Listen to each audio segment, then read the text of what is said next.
Some hams, especially the older ones, have the 50 to 100-foot towers with a tri-band Yagi on the top, a couple of acres of land, no homeowners association. They can do whatever they want. But those days for most hams are gone. Now, typical ham might have a nice house that the XYL picked out in an HOA neighborhood that does not allow any kind of ham radio outdoor antenna. Now, you might be able to sneak one. I did. Last place I lived, I was able to get a wire to the summit of a big oak tree in the front yard, and if anyone noticed, they didn't say anything about it. And what if you live in an apartment or senior housing? Chances are you will have to use an indoor antenna or give up the hobby. They are not going to allow anything outdoors, and it would probably just not be practical or even possible anyway. In my journey as a ham radio operator over the past 60 years, I found that when I had to use an indoor antenna, and I've lived in every kind of housing, the best performance is from a small magnetic loop. Just put it on a tripod near a window and leave it. You don't have to put it up and take it down because you're trying to hide something. You don't have to be stumbling around in an attic, falling through the ceiling, trying to string dipoles. In a future video, I'm going to show a magnetic loop antenna that is so light you can hang it from window blinds. It takes about an hour to make, costs nothing, and it works. Mag loops seem to work better indoors than indoor wire antennas, and there could be a scientific reason for that.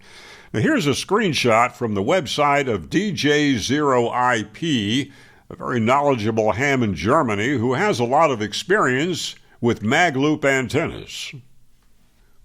Normal antennas like dipoles and verticals work with the electrical component of the signal.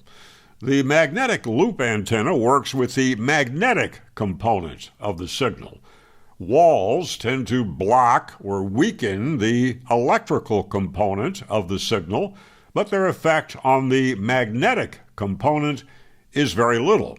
As a result, in most cases, a magnetic loop antenna will work a lot better indoors than a dipole. The mag loop is a simple antenna to make and would be a good project because many hams are just appliance operators now. They don't know which end of a soldering iron to hold. Or you can buy a commercially made mag loop, but they tend to be expensive and can only handle low power levels.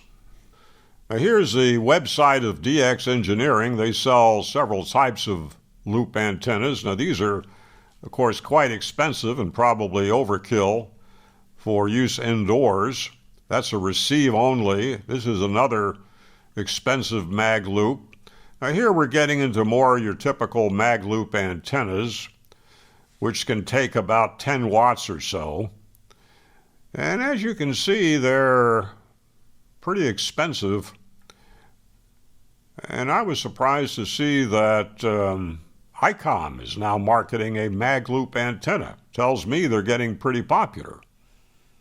Now, you can build your own loop that will handle up to 100 watts for around $100 or so, or even less, depending on what you already have. There are plenty of instructions here on YouTube and other websites on how to build one.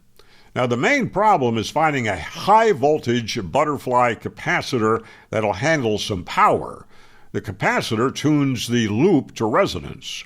However, on the internet, you can find a high-voltage butterfly capacitor kit. It costs about $50. Now, you get the inevitable comments like, mag loops are an air-cooled dummy load. You do better with an end-fed wire. Well, how many of them have ever tried a mag loop? And of course, an end-fed wire would work better outdoors You'd also do better with a 100-foot tower and a tri-band Yagi.